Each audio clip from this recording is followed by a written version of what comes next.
Bismillahirrahmanirrahim. Nahmaduhu wa nusalli ala rasulihil karim amma ba'd. Insyaallah pada kesempatan ini kita akan melanjutkan kembali pembacaan kitab Nihayatuz Zen. Jadi kemarin sudah dijelaskan bahwasannya hendaknya seorang itu mengqadai salat-salat yang dia lewatkan tanpa uzur, hendaknya dia mengqadainya tadi dengan segera. Bahkan dia tidak boleh menggunakan waktu-waktunya digunakan untuk melakukan sholat-sholat sunnah atau fardu kifayah. Artinya dia harus segera mengqadai sholat-sholat yang dia lewatkan tanpa uzur. Akan tapi kemarin beliau musannif Syekh Nawawi Al-Bantani, beliau kemarin mendatangkan beberapa contoh pengecualian yang mana dengan beberapa contoh yang dikecualikan tadi, mengqadai sholat tadi boleh diakhirkan. Wa minha, dan diantaranya lagi, diantara contoh-contoh yang dikecualikan adalah sesuatu idza apabila lam yujad, apabila tidak didapati illa thawbun wahidun, kecuali hanya satu pakaian saja, fi rufqatin uratin, di dalam rombongan teman-teman uratin yang semuanya tadi telanjang. Jadi di dalam rombongan teman-temannya yang hanya memakai pakaian itu hanya satu orang saja, yang lainnya tadi itu telanjang. Awiz zahamu, atau mereka semuanya tadi itu berdesak-desakan atau antri ala bi'rin, atas satu sumur. Sumurnya tadi itu cuma satu, yang mau menggunakan sumur tadi itu orang banyak.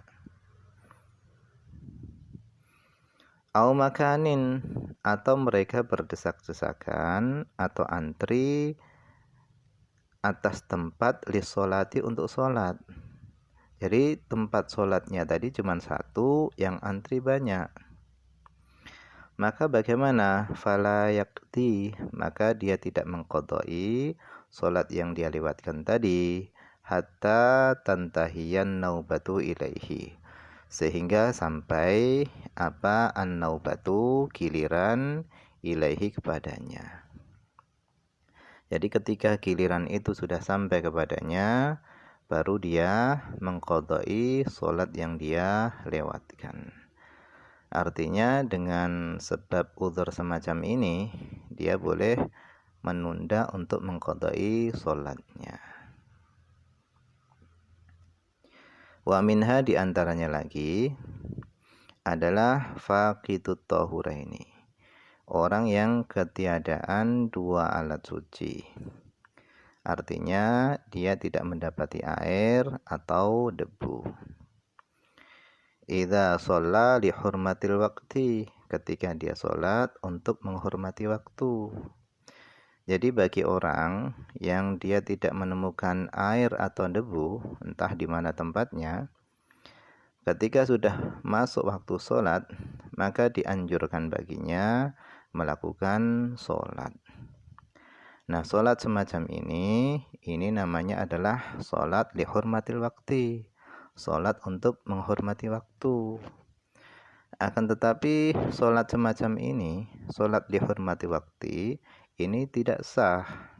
Artinya ketika nanti dia mendapati air atau debu yang dia gunakan untuk tayamum, dia wajib mengulangi sholatnya.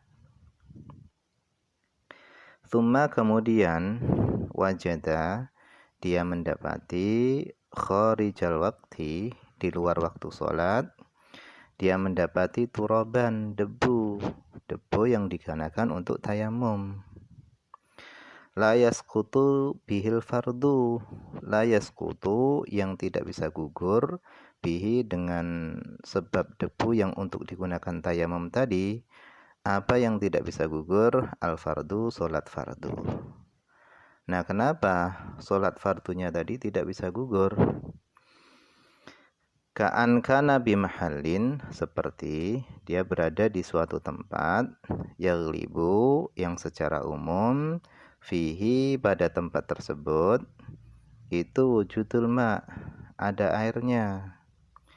Jadi secara umum, secara kebiasaan, di tempat tersebut biasanya itu ada air. Maka bagaimana? Fala yakdi, maka dia tidak boleh mengqadai sholat yang dia lewatkan tadi bihi, dengan debu tersebut. Kenapa? Karena la faidata fih, karena tiada faedahnya fihi, di dalam mengqadai tadi. Nah, kenapa kok enggak ada faedahnya?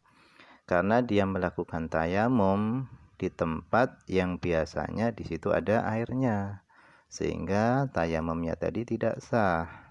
Oleh karenanya, dalam kondisi semacam ini, dia boleh menunda untuk mengqadai sholatnya tadi.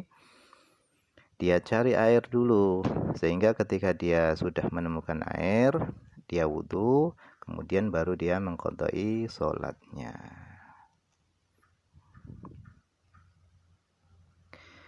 Kemudian wa minha, diantaranya lagi, diantara contoh-contoh yang dikecualikan tadi adalah ma, sesuatu, idza wajada ghariqan, apabila dia mendapati ghariqan, orang yang tenggelam, yajibu, yang wajib, ini ada takdirnya, yajibu alaihi inqadhuhu, yang wajib alaihi, atasnya, apa yang wajib, inqadhuhu, wajib menyelamatkannya. Jadi dia mendapati orang yang tenggelam yang wajib diselamatkan. Fayahrumu, maka haram, istighaluhu, sibuknya dia, bil qada, dengan mengqadai salat.